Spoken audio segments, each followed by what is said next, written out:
jolted awake to the sound of the steel door clanging open. The blinding light from the corridor pierced through the dimness of our cell, illuminating the tired faces of my fellow prisoners. I squinted, trying to make out the figure stepping inside. It was one of the guards, his face a mask of stern indifference. "Up," he barked. "It's time." I rose slowly, my muscles aching from the hard floor and lack of sleep. "My name is Ivan Petrov, and I am here because I stole bread to feed my starving family during the harsh winter.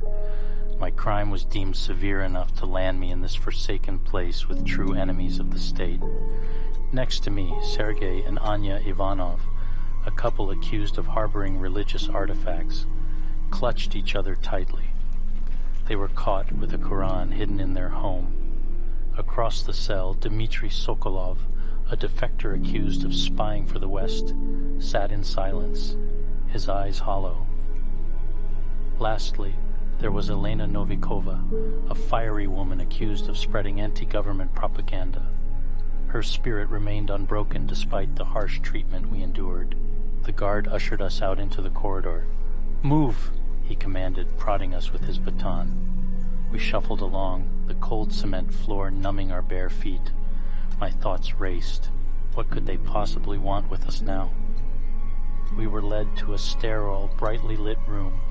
A group of men in white coats awaited us, their expressions a mix of curiosity and detachment. One stepped forward, clearly the leader. His name tag read, Dr. Kozlov. "You have been selected for an important experiment," Dr. Kozlov began. "We will be observing the effects of prolonged sleep deprivation on the human mind and body. You will be kept awake for 15 days.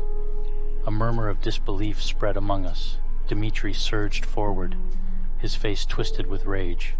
"We did not volunteer for this," he shouted, lunging at Dr. Kozlov. The guards moved quickly, subduing him with brutal efficiency. Dr. Kozlov stepped back, his face pale but composed. "Do not harm my test subjects," he snapped at the guards. "I need them in good condition." I felt a surge of anger and fear. "Why us?" I demanded. "We've done nothing to deserve this." Dr. Kozlov's cold eyes met mine. "You are prisoners. You will comply." With no further explanation, we were strapped to chairs and wheeled into another room. This one had no windows, only harsh fluorescent lights and an array of monitoring equipment. They connected us to wires, monitoring our heart rates, brain waves, and every movement.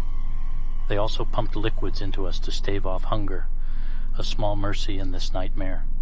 The first 3 days were a blur of exhaustion and confusion. The gas pumped into the room kept us awake, our minds unable to shut down. Sergei and Anya whispered prayers, seeking solace in their faith. Dmitry paced, his eyes darting around, always watching. Elena muttered to herself, her revolutionary spirit turning inward as she tried to make sense of our situation. The urge to sleep was overpowering. Every fiber of my being screamed for rest, but it was denied. My eyelids felt like lead, drooping heavily only to snap open at the slightest sound. I saw my family's faces in the shadows, heard their voices in the silence. My wife Maria and our 2 children, Sasha and little Irina. The last time I saw them, they were huddled together, cold and hungry, the fear in their eyes mirroring my own desperation. Would they be able to find food without me? I had risked everything to bring home that stolen loaf, only to be caught and torn away from them. The image of Sasha's thin face, pale with hunger, haunted me. Little Irina's wide, frightened eyes. Maria's tear-streaked face as the soldiers dragged me away. Were they still alive? Were they suffering? The lack of sleep gnawed at my mind, distorting reality. By the 3rd day, we were all unraveling. Sergei and Anya clung to each other, their whispers growing frantic. Dmitry's pacing became more erratic, his mutterings more paranoid. Elena's muttering turned into desperate pleas for mercy, her strength waning. We were trapped in a waking nightmare, unable to escape the relentless onslaught of our own minds. The deprivation tore at the fabric of our sanity, leaving us raw and exposed. The gas kept us awake, but it could not keep us from the dread that lurked within our own thoughts. The 5th day began with an eerie calm that was soon shattered by Sergei. He began screaming uncontrollably, his voice raw and desperate. He screamed for hours, a sound that pierced our minds and heightened our already fragile states. Anya tried to soothe him, but her own sanity was slipping. Her attempt to comfort him only joined in the screaming, her voice merging with his in a terrifying symphony of despair. Dmitri started talking to unseen figures, convinced they were plotting against him. Elena, unlike the others, wasn't screaming. Her eyes were wide with a horrifying clarity, staring at a point just beyond the chamber walls. Her lips moved silently, forming words we couldn't hear, punctuated by frantic gestures towards the ceiling. It was as if she was trying to reason with something unseen, pleading for mercy or offering a desperate bargain. Every so often a choked gasp escaped her, as if she were witnessing something unspeakable. I felt myself changing too, the lack of sleep, distorting reality, the lines between reality and hallucination blurred, my family's faces appearing in the shadows, their voices haunting me. By the 10th day, the noise, the sheer intensity of our cries pushed us over the edge. Dmitri and Elena, in a frenzied state, clawed at their own throats. I followed suit, tearing at my vocal cords with a savage desperation to silence my screams. The pain was excruciating, but it was a relief compared to the unending noise.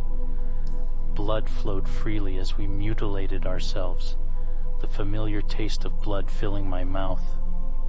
The silence was worse. It felt heavy, oppressive. Despite our injuries, we continued to whisper to the microphones, our hoarse voices barely audible but relentless. We begged for release, for an end to the torment. The guards and doctors watched from behind their glass walls, taking notes, detached from our suffering. The 11th day brought an eerie silence to the chamber. Our self-inflicted wounds had rendered us mute, and the researchers watched in confusion. Through the intercom, they tried to provoke a response, their voices echoing in the silence. But we had no strength left to respond, only a numbing void where our sanity had once been. By the 12th day, the researchers decided to open the chamber to check on us. The doors creaked open, and the bright light spilled in, revealing the horror within. We were broken, our bodies mutilated, driven by a madness we couldn't control. One prisoner lay dead, her body contorted in a horrific scene. The surviving prisoners, including myself, were barely recognizable. The urge to stay awake, to escape whatever nightmares awaited in sleep, overpowered all reason. We tore at our flesh, seeking to stay alert through the pain. We had been consuming our own flesh, the madness driving us to unimaginable lengths. The researchers recoiled in horror as we begged to be put back on the gas, our only hope of staying awake and avoiding the terrors that awaited us in sleep. Over the next 2 days, the researchers attempted to sedate and treat us, but we resisted with a ferocity that belied our weakened states. We displayed superhuman strength, our desperation to stay awake overriding all else. The sedatives barely affected us, and our violent resistance left several researchers injured. The desire to stay awake consumed me. Sleep was my enemy, a portal to horrors I could no longer face. Every moment of rest was a step closer to the abyss. The 15th day marked the end of the experiment in chaos. When they finally opened the chamber, the horror in their eyes mirrored our own. The experiment had gone far beyond their control. As they tried to sedate us, our desperation turned to violence. The remaining prisoners, driven by a primal fear and rage, turned on the researchers and military personnel. The violence was swift and brutal, a culmination of our torment. By the time the dust settled, most of the researchers and guards lay dead, their blood staining the chamber floor. I fought with a strength I didn't know I had, driven by fear and madness. Only one prisoner, myself, remained restrained and barely conscious. Dr. Kozlov, his face pale and drawn, approached me with trembling hands. "Why?" he asked, his voice shaking. "Why did you do this?" I looked at him, the words spilling out in a hoarse whisper. We were never meant to endure this. There are horrors in the dark, Doctor, and you have brought them to light. As the last of my strength faded, images of my family flooded my mind. Maria, Sasha, and little Irina. Their faces were my last tether to sanity, a reminder of why I endured this nightmare. But the fear of what awaited in sleep was overpowering. I couldn't face it. Not again. In a final, desperate act, I managed to free one hand and grabbed a shard of broken glass from the floor. Before anyone could stop me, I drove it into my throat, feeling the sharp pain and the warm rush of blood. And in that final moment, amidst the agony, I held on to the thought of my loved ones. My last breath carried a silent prayer for their safety. And as the void claimed me, I welcomed the end, free at last from the terror that haunted our waking hours.